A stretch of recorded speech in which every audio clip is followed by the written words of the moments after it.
Estamos de vuelta, son las 7 de la mañana con 38 minutos aquí en CNN AM con varias noticias. Primero, bueno, le recordamos que a esta hora hay 6 grados de temperatura en Santiago. ¿Por qué? Porque es una mañana fría, a 24 va a subir la máxima para el día de hoy. Y lo otro es lo que va a estar marcando esta jornada, particularmente el lunes 11 de abril. Este lunes precisamente se cumple un mes del gobierno del presidente de Gabriel Boric y un periodo que ha estado marcado por polémicas con su ministra del Interior, Isquia Siches. De esto y varios otros temas vamos a hablar con el senador de Renovación Nacional, Manuel José Osandón, que ya está con nosotros. ¿Cómo está, senador? Buenos días. Hola, buenos días. ¿Qué le ha parecido este mes de instalación del gobierno de Gabriel Boric, senador? Mira, yo creo que no es un gobierno de transformaciones, sino ha sido un gobierno de improvisaciones. Se anunció como un gobierno de transformaciones y creo que hasta ahora claramente hemos visto mucha improvisación, mucha juventud, el trío Jackson-Boric-Vallejo, ¿no es cierto?, que políticamente hablaba muy bonito, pero aquí hay yo diría, una falta de planificación clara. ¿Improvisación en qué sentido, también, senador? Porque lo que hablábamos cuando lo presentábamos había sido las polémicas que habían estado más marcadas en el Ministerio del Interior. En cuanto al Ejecutivo o en esta primera instalación, en este primer mes de instalación, ¿por dónde iría, a su parecer, esta improvisación? primero, demos un ejemplo.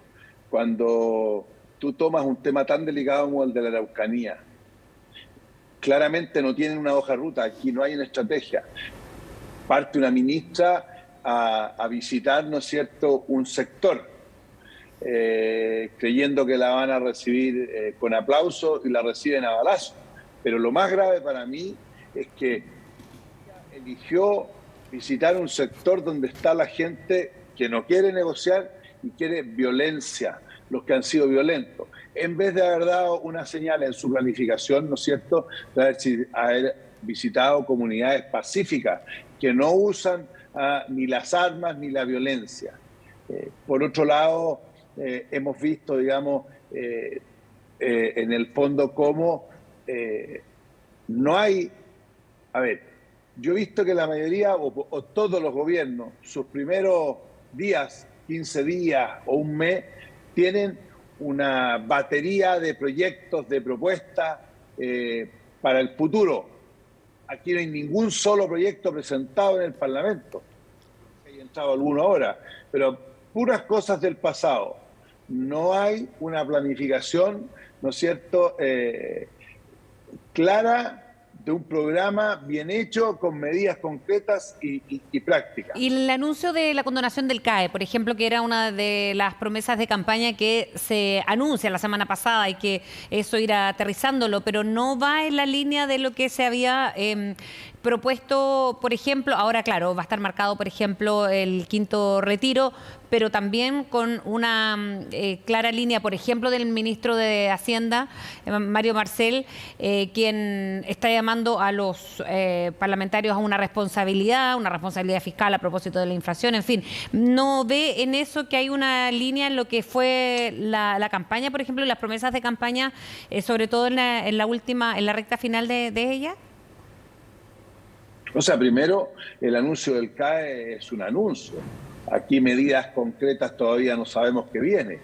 Yo creo que el gobierno debería aprender al tono de quien usted nombró, al ministro de Hacienda, que a pesar de ser un especialista en economía, ¿no es cierto?, y cuando está en la Cámara, trata de convencer, trata de explicar sin soberbia los problemas que hay. Entonces, en el fondo, mire, si aquí hay señales que son súper claras. Mire, en la campaña, el presidente Boric no fue a votar por el proyecto de aborto, que era un proyecto muy importante para él, porque sabía que estaban los votos y iba a salir aprobado. Siguió haciendo campaña. Pero para el cuarto retiro, que él sabía que se iba a perder, fue a votar para dar la señal que él apoyaba los retiros, sabiendo que se iba a perder. Eso fue una jugada comunicacional, porque claramente ahora se demuestra que él no estaba de acuerdo con los retiros y hoy día, ¿no es cierto?, es distinto estar detrás del mostrador, pues. O sea, hoy día tiene que tomar decisiones. Entonces, con una tremenda inflación, ¿qué va a pasar? el ministro de Hacienda fue muy claro. El quinto retiro lo van a poder sacar las personas que le quedan plata. Y eso puede producir una alta inflación. ¿Y quién va a pagar la cuenta? Los más pobres, los que no retiraron, porque les va a seguir subiendo el pan, la comida, etcétera. Senador. Entonces, claramente aquí tenemos un gobierno bastante confundido. Y cuando usted dice que hay que seguir en la línea del ministro de Hacienda, llamando a la calma sin soberbia, ¿a qué se refiere? ¿En algo o alguien en particular de que ha tenido un tono soberbio o algo por el estilo? No, lo que pasa es que en el fondo, hemos escuchado disculpas del Ministerio del Interior, pero el Ministerio del Interior, el que dirige, no puede transformarse en el Ministerio de las Disculpas. Yo no quiero personalizarlo en ninguna persona, pero claramente aquí no hemos visto una batería de proyectos potentes y de medidas para lo que plantearon. Era en el fondo muy bonito el discurso, pero claramente aquí tenemos un gobierno confundido, tenemos un gobierno con muy poca experiencia. La ministra Vallejo también se ha pegado una refalaz por ahí más o menos fea, pasaron medias coladas, pero en el fondo ¿Cuál yo es, creo senador? que sí. ¿Cuál es? La ministra en sus declaraciones, cuando habló de carabineros, por ejemplo, hay varias, en el fondo, cuando tratan de explicar lo inexplicable. Fíjense el tremendo error de salir por hacerse el simpático de hablar del Guaymap. Estamos, ¿no es cierto?, con un problema con los argentinos, porque todo el mundo sabe que el Guaymap corresponde a una zona que es parte de Chile y parte mucho más grande en Argentina. Entonces, hemos visto un mundo al revés.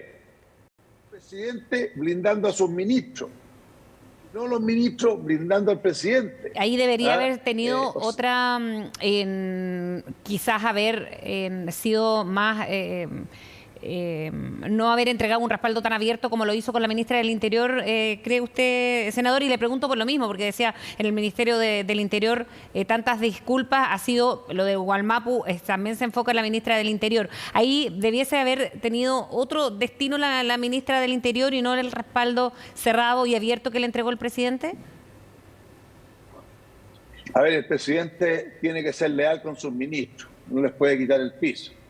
Y tiene que entender también que ser presidenta del Colegio Médico no tiene nada que ver con ser ministra del Interior. Y eso le puede pasar en muchos ministerios de esta inexperiencia. Por eso yo le pido más humildad al maestro, al gobierno, no llegar con recetas listas. Aquí yo he insistido que se haga un trabajo prelegislativo para todos estos cambios que quieren hacer.